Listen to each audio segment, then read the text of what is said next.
لێرەکانی هەفتەی 16 خولی ئەستێرەکانی عێراق دهۆک لەسەر یاریگای خۆی و لە بەردەم پشتەوانانی پێشوازی لە کەربەلا کرد.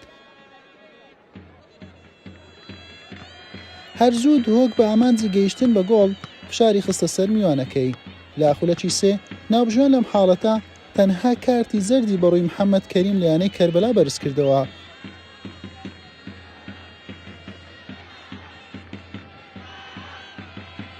ناڕەزایی یارزانانیانەی دۆک وای کرد ناوبژوان بگەڕێتەوە بۆ ڤاڕ و یارزانەکە بە کارتی سوور بکاتە دەرەوە.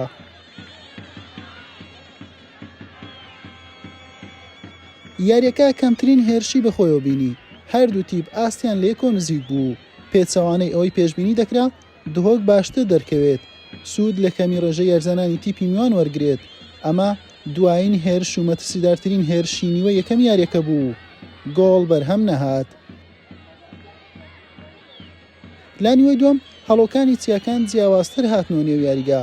لە خولەکی 53 یاریزانی تونوسی عیماد ئەلواتی بربەستی یەکسانی شکاند و دهۆکی یاریەکە پێشخست و هاندەرانی دڵخۆش کرد.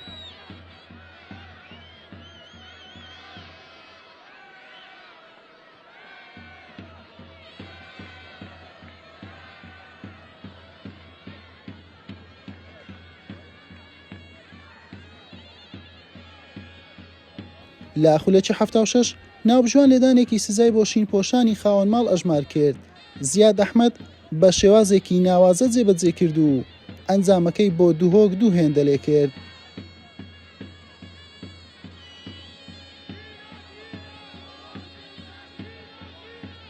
لە خولەکی 81 عەلی ساڵح جیاوازەکەی کەم کردەوە بە تۆمارکردنی گۆڵ یەکەم بۆ کەربەلای میوان.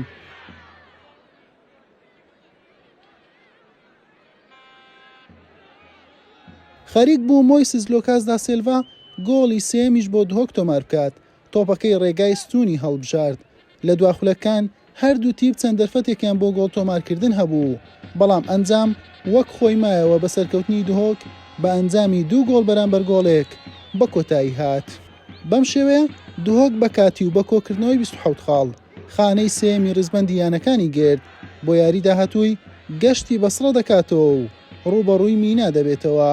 یانەی کەربەلاش تووشی دووەم شکستی بەدوایە کات و بە 13 خاڵ لە خانەی حەفدەی ڕیزبەندیە. حوسێن محەممەد، کەناڵی پێام.